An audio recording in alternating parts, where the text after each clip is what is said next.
आणि त्याचा डिटेल्ड वेळापत्रक आज माननीय राज्य निवडणूक आयोगाने काढलेला आहे। त्या धर्तीवर पुणेमध्ये हा इलेक्शन जे असणार आहे त्याच्याबद्दलची माहितीसाठी आज हा पत्रकार परिषद बोलवली आहे। जे वेळापत्रक आहे त्याच्याबद्दल मी बोलणार नाही, कारण ते ऑलरेडी त्याच्याबद्दलची माहिती दिलेली आहे। पुण्यामध्ये जे इलेक्शन आहे त्याची आम्ही डिटेल सांगू इच्छितो। तर आपले 14 नगरपरिषद आणि 3 नगरपंचायत याच्यामध्ये हा इलेक्शन असणार आहे। पुण्यामध्ये एक नगरपरिषद हा अ वर्गची आहे, 5 नगरपरिषद ब वर्ग आणि 8 नगरपरिषद क वर्गची आहे। आणि याच्यामध्ये ब वर्गची नगरपरिषद फुरसुंगी उर्ली देवाची या ठिकाणी पहिल्यांदा सार्वत्रिक निवडणूक होत आहे। नगरपंचायतचा विचार केला तर मंचर आणि मालेगाव बुद्रुक हे 2 नगरपंचायत अशी आहे ज्या ठिकाणी पहिल्यांदा सार्वत्रिक निवडणूक होत आहेत। याच्याबद्दल अंतिम प्रभाग रचनाची प्रक्रिया, अंतिम आरक्षण सोडत त्याची शासन राजपत्रात प्रसिद्धी, अंतिम मतदार यादीची प्रसिद्धी हे सर्व प्रक्रिया पूर्ण झालेली आहे। आता नगरपरिषद व पंचायत निहाय मतदान केंद्र यादी 7 नोव्हेंबरला प्रसिद्ध होतील आणि त्याच्यानंतर आज माननीय राज्य निवडणूक आयोगाने जे वेळापत्रक परिषद केलेलं आहे त्याच्याप्रमाणे पुढची जी प्रक्रिया आहे नॉमिनेशन पेपर स्वीकारणे, विड्रॉ करणे आणि ते पूर्ण प्रक्रिया पुढच्या कालामध्ये होणार आहे। पुण्यामध्ये एकंदरीत 17 नगरपरिषद आणि नगरपंचायतचे 398 एवढे सदस्याची निवडणूक हा कालामध्ये होणार आहे आणि एकूण प्रभागाची संख्या याच्यामध्ये 222 आहे। त्याच्यामध्ये 1 सदस्यीय प्रभाग 51 आहे, द्विसदस्यीय प्रभाग 166 आहे आणि त्रिसदस्यीय प्रभाग 5 आहे। तर अशा पद्धतीने हा एकूण प्रभाग आणि एकूण सदस्याची माहिती आहे। मतदारसंघाचा जर विचार केला तर 1 जुलैला जी आपली यादी होती वोटर लिस्ट होती ते फ्रीज करण्याचे आदेश दिले होते आणि ते 1 जुलैची यादीप्रमाणे आपण इलेक्शन घेत आहोत। 1 जुलैच्या आधी मागचा जे निवडणूक झाला होता ते विधानसभाचे निवडणूक झाले होते आणि मागचे विधानसभाचे निवडणूकमध्ये 17 नगरपरिषद आणि नगरपंचायतची एकूण जे वोटर संख्या होती ते 6,31,000 एवढी होती आणि त्याच्यानंतर 6 महिन्यामध्ये काही वोटर ॲड पण झाले होते आणि 1 जुलैला जे आपण मतदार यादी निश्चित केलेली आहे त्याच्यामध्ये मतदारची संख्या 6,34,940 आहे आणि याच्यामध्ये स्थानिक स्वराज्य संस्था मागील निवडणुकीवेळी मागच्या वेळी जेव्हा इलेक्शन झाले होते हा 14 नगरपरिषदमध्ये तेव्हा मतदान केंद्राची संख्या 515 होती आणि यावेळी मतदान केंद्राची संख्या 730 असणार आहे। मतदान केंद्रावर जी अशोर्ड मिनिमम फॅसिलिटीची आवश्यकता असते त्याच्यामध्ये पाण्याची पिण्याची व्यवस्था आहे, शौचालयाची व्यवस्था आहे, रॅम्पची व्यवस्था आहे, दिव्यांग लोकांसाठी वेगळी व्हीलचेअर आणि बाकी गोष्टीची व्यवस्था आहे, ते फर्निचरची व्यवस्था आहे, लाईटची व्यवस्था आहे, ते प्रत्येक ठिकाणी आम्ही एन्शोर केलेली आहे। मागची वेळी विधानसभामध्ये सुद्धा त्या ठिकाणी एन्शोर केली होती आणि मोस्टली जे मतदान केंद्र आहे ते मागची वेळी जे विधानसभा वेळी होते तेच आता आहे। तर बऱ्यापैकी ठिकाणी आपला इलेक्शन एकच वर्ष आधी झाल्यामुळे आपली सर्व जी तयारी आहे ते परिपूर्ण आहे। राज्य निवडणूक आयोगाच्या निकषानुसार नगर परिषदामध्ये ज्या ठिकाणी द्विसदस्यीय थेट अध्यक्षासाठी इलेक्शन आहे त्या ठिकाणी 900 ते 1000 मतदारासाठी एक मतदान केंद्र स्थापित करण्याची सूचना आहे। त्या पद्धतीने आम्ही कारवाई केली आहे आणि त्याच्यासोबत ज्या ठिकाणी त्रिसदस्यीय थेट अध्यक्षासह 800 ते 900 मतदारासाठी एक मतदान केंद्र निश्चित करण्यासाठी सांगितलं आहे, त्याच्याप्रमाणे आम्ही कारवाई केली आहे। नगरपंचायतसाठी 1 सदस्यीय थेट अध्यक्षासह 1000 ते 1100 मतदारासाठी एक मतदान केंद्र निश्चित करण्यात आलेलं आहे। पुणे जिल्ह्यामध्ये 14 नगरपरिषद आणि 3 नगरपंचायत यासाठी सार्वत्रिक निवडणुकीच्या सर्व मतदान केंद्र माननीय राज्य निवडणूक यांनी जे 26/7/2025 मध्ये जे अशोर्ड मिनिमम फॅसिलिटी सांगितली होती ते प्रत्येक ठिकाणी आम्ही उपलब्ध करून दिलेली आहे आणि त्याच्यामध्ये काही गोष्टी आम्ही इलेक्शनचे 2 दिवशी आधी उपलब्ध करून देतो तर ते त्या ठिकाणी उपलब्ध होऊन जाणार। EVM आणि त्याच्यामध्ये कंट्रोल युनिट आणि बॅलेट युनिट जेवढी आम्हाला इलेक्शन घेण्यासाठी आवश्यकता आहे ते आमच्याकडे उपलब्ध आहे। एकंदरीत आमचे सर्व मतदान केंद्र ते 730 आहे, त्याच्यामध्ये 10% ॲड केला तर कंट्रोल युनिट आम्हाला 811 लागणार आहे, ते आमच्याकडे उपलब्ध आहे आणि बॅलेट युनिट अंदाजित आपण 2 पट घेतो तर त्याच्या म्हणजे आपले जे एकंदरीत जे मतदान केंद्र आहे त्याचे जनरली आपण 2 पटपेक्षा जास्त घेतो, तर बॅलेट युनिट आपल्याला 1622ची आवश्यकता आहे, तर तेही आपल्याकडे पुरेशी क्वांटिटीमध्ये उपलब्ध आहे. सर्व जे मशीन्स आहेत त्याचा फर्स्ट लेवल चेकिंग FLC झालेलं आहेत आणि सर्व मशीन्स आपण प्रत्येक तालुका ठिकाणी ऑलरेडी पाठवलेले आहे. 31 ऑक्टोबरपर्यंतच ते प्रक्रिया पूर्ण करण्यात आलेली आहे. आता जेव्हा इलेक्शनच्या पुढच्या टप्प्या येतील तेव्हा फर्स्ट रँडमायझेशन, सेकंड रँडमायझेशन ते प्रक्रिया आपण पूर्ण करून घेऊ. याच्याशिवाय जे अ आणि ब नगर परिषद आहे त्या ठिकाणी आयोगाच्या निर्देशाप्रमाणे उपजिल्हाधिकारी स्तरावरचे अधिकारी नेमणे आवश्यक आहे निवडणूक रिटर्निंग ऑफिसर म्हणून. तर त्यासाठी आम्ही 6 उपजिल्हाधिकारीची अपॉइंटमेंट ऑलरेडी केलेली आहे आणि आयोगाचे निर्देशाप्रमाणे क वर्ग नगर परिषदसाठी आणि नगरपंचायतसाठी तहसीलदार रँकचे अधिकारी रिटर्निंग ऑफिसर म्हणून नेमणे आवश्यक आहे. तर त्या पद्धतीने आम्ही 11 तहसीलदारची पोस्टिंग आज केलेली आहे. प्रत्येक नगर परिषद व नगरपंचायतमध्ये मुख्याधिकारी याची पोस्टिंग असिस्टंट रिटर्निंग ऑफिसर सहाय्यक निवडणूक निर्णय अधिकारी म्हणून केलेली आहे आणि आवश्यकतानुसार ज्या ठिकाणी अतिरिक्त AROची आवश्यकता लागेल त्या ठिकाणी अतिरिक्त AROची सुद्धा आपण अपॉइंटमेंट येणाऱ्या कालामध्ये करू शकणार.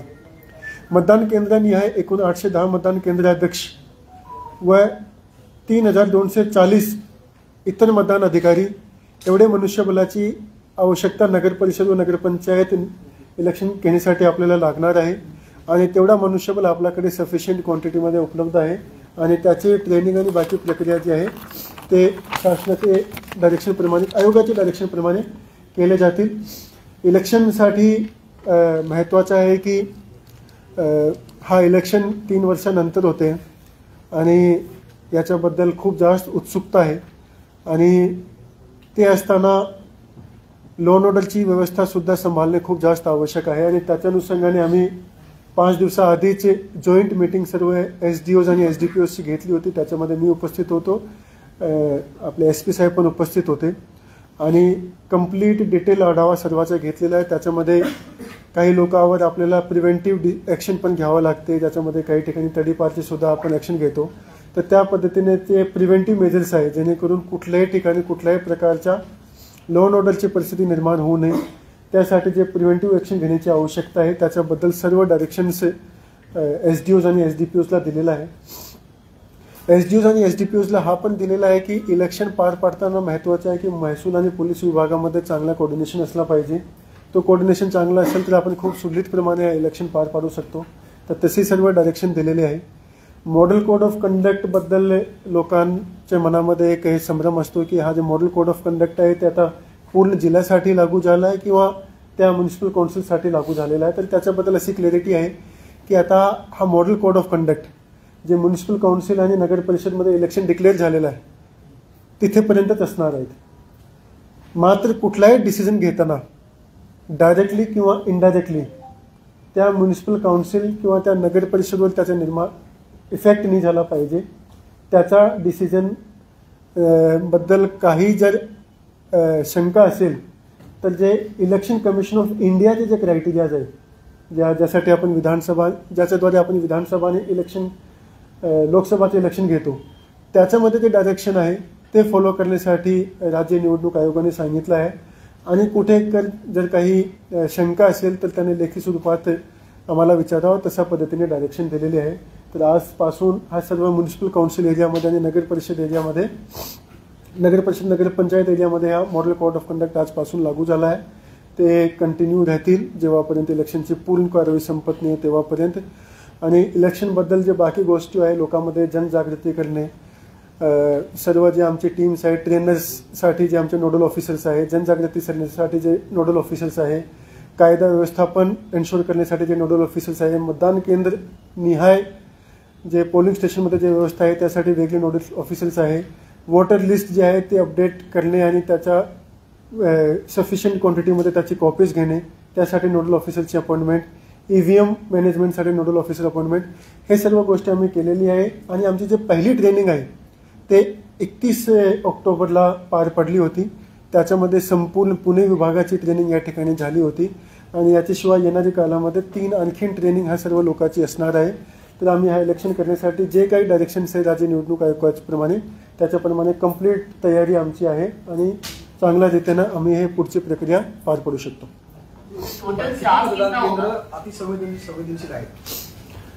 अतिसंवेदनशील आम्ही इलेक्शन डिक्लेअर झाल्यानंतर आमची पोलीसची रिपोर्ट येते आणि त्याच्याप्रमाणे आम्ही डिसाईड करतो. त्याच्यामध्ये व्हलनरेबिलिटी मॅपिंग केली जाते आणि मागचे इलेक्शनमध्ये जे क्रिटिकल पोलिंग स्टेशन्स होते, क्रिटिकल पोलिंग स्टेशनची डेफिनेशन काय असते की ज्या ठिकाणी एकाच ठिकाणी 90% पेक्षा जास्त मतदान झालं आहे आणि त्याच्यापैकी मोर दॅन 75% एकच माणसाला वोट मिळाले आहे, तर त्या पद्धतीने ते क्रिटिकल पोलिंग स्टेशनची डेफिनेशन केली जाते आणि व्हलनरेबिलिटी मॅपिंग होते.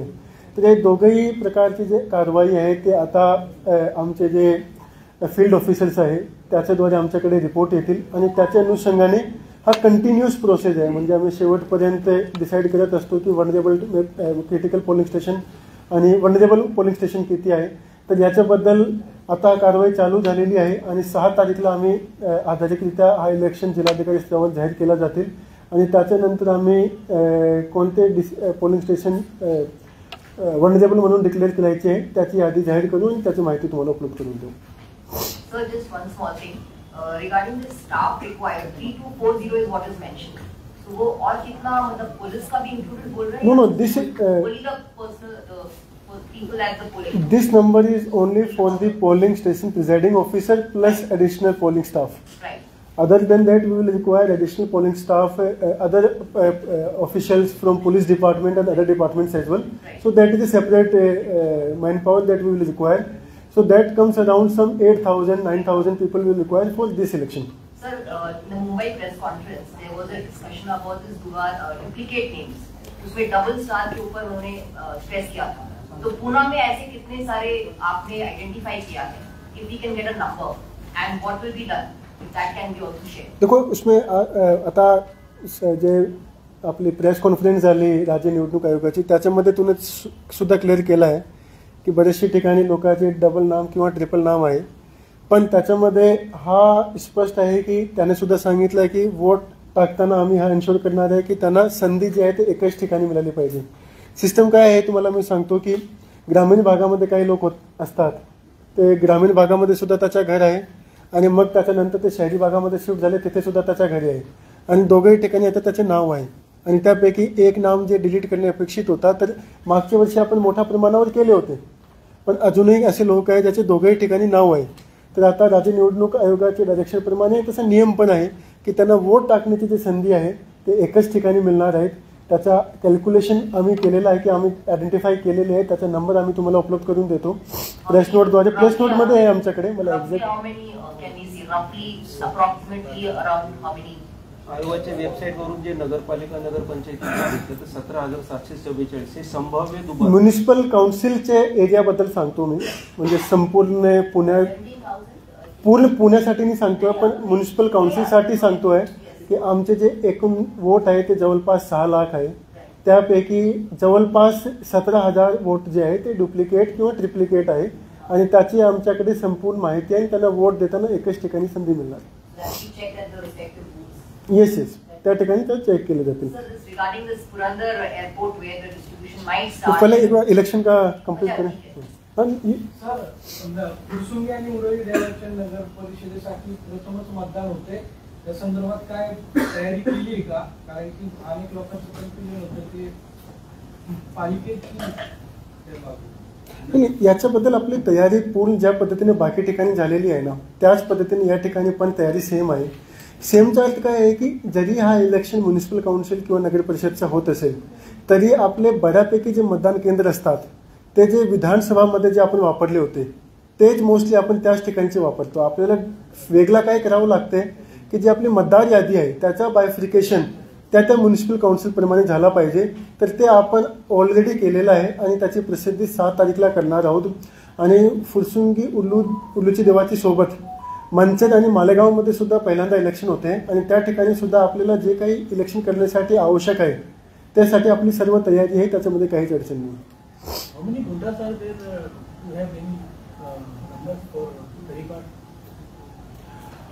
तडीपारसाठी आणि बाकी जे प्रिव्हेंटिव्ह ॲक्शन्स आहे for that we have received around 3,000 proposals in municipal council area from police department, and for that we have told our respective SDOs to take necessary decision right away, so that when we are taking preventive decision right away, then it sends a very strong message to the other people as well that if you are going to create any kind of nuisance, then such kind of preventive action will be taken against you. So the number is somewhere around 3,000. सर्व जे polling stations आहे ते सर्व ground फ्लोअरवरच असणार आहे. पहिल्या मजल्यावर कुठलाही पोलिंग स्टेशन नसणार. आचारसंहितेची तक्रार करण्यासाठी CVG हे ॲप वापरत होतो, पण या प्रकारचे पथनाट्य आहे, असे प्रकारचे जे कार्यक्रम आहेत त्याने ऑलरेडी काही भागामध्ये सुरुवात केलेली आहे. ती सुरुवात आम्ही आधी म्युनिसिपल काउन्सिलपासून करतोय, कारण काही इलेक्शन आधी त्या ठिकाणी होते, आणि मग त्याची जे बाकी अंमलबजावणी आहे ती येणाऱ्या काळामध्ये काही दिवसामध्ये जिल्हा परिषद आणि बाकी इलेक्शन लागण्याची शक्यता पण आहे, तर त्या ठिकाणी सुद्धा त्याचं इम्प्लिमेंटेशन केलं जातील. तर काय आहे की ऑलरेडी आम्ही काही दिवसाआधी विधानसभेचे इलेक्शन केले होते, आणि विधानसभाचं इलेक्शन करताना जे आम्ही अवेअरनेस क्रिएट केला होता लोकांमध्ये, त्याचा परिणाम हा झाला आहे की मागचीपेक्षा यावेळी पुण्यामध्ये टक्केवारी वाढली होती, आणि ते जे सेम प्रक्रिया आहे ते आम्ही या ठिकाणी सुद्धा राबवतोय. जनरली लोकल बॉडी इलेक्शन जेव्हा असतात तसाही मतदानचा टक्केवारी जास्त असतो, कारण जास्त टाईटली कंटेस्टेड हे इलेक्शन असतात. याच्यामध्ये जे पार्टिसिपेट करणारे जे लोक आहे इलेक्शनमध्ये ते सुद्धा खूप जास्त असतात, म्हणून तशी जास्त असते. पण शासनाद्वारे सुद्धा आमचं जे अवेअरनेस प्रोग्राम आहे ते आम्ही कंटिन्युअसली राबवत आहोत. एक गोष्टी आम्ही या ठिकाणी सांगू इच्छितो की पुण्यामध्ये एक्सपिरियन्स होता की लोकसभाची काळात ते वोटर्सला काही त्रास झाला होता, म्हणजे पार्किंगची व्यवस्था नव्हती काही ठिकाणी, किंवा लाईन खूप मोठ्या प्रमाणावर लागली होती, स्लो मतदान चालू होता, आणि त्याच्यानंतर विधानसभामध्ये ते त्या सुललित केले होते, आणि विधानसभामध्ये लोकांनी खूप मोठ्या प्रमाणावर समाधान व्यक्त केलं होतं की प्रत्येक ठिकाणी इलेक्शन जे आहे ते चांगल्या पद्धतीने खूप स्पीडली होते, आणि म्हणजे प्रत्येक ठिकाणी जे वोटर्स होते त्यांनी समाधान व्यक्त केला होता. तर ते विधानसभाचे जे एक्सपिरियन्स आहे ते घेऊन आम्ही हा इलेक्शन पुढे घेऊन जातोय, जेणेकरून यावेळी सुद्धा आपले जे मतदार आहेत त्यांना कुठल्याही प्रकारचा त्रास कोणत्याही प्रकारचा होऊ नये, आणि विधानसभाचा जे एक्सपिरियन्स होता तेच एक्सपिरियन्स आम्ही यावेळी सुद्धा सर्व आमच्या वोटर्सला देण्याचा प्रयत्न करू.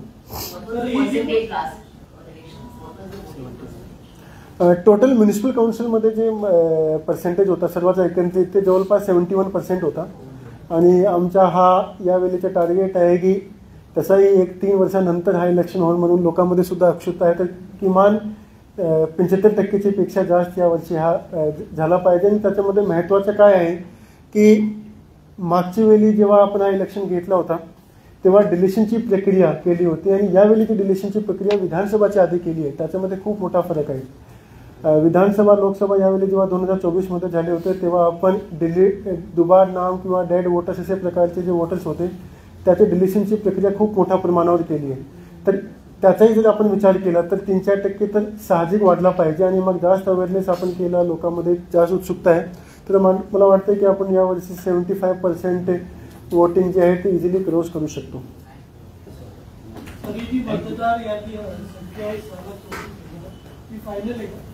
हा नंबर फायनल आहे, याच्यामध्ये कुठल्याही प्रकारचा चेंज होणार नाही.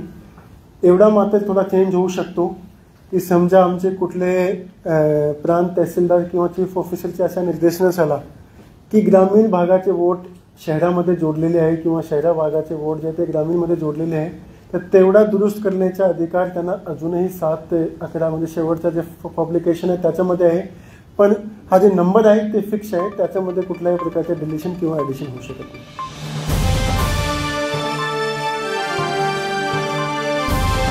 समाजकारण, प्रशासन आणि राजकारणातल्या अचूक विश्लेषणासाठी बखर लाईव्हच्या सोशल मीडिया प्लॅटफॉर्म्सना लाईक, फॉलो आणि सबस्क्राईब करा.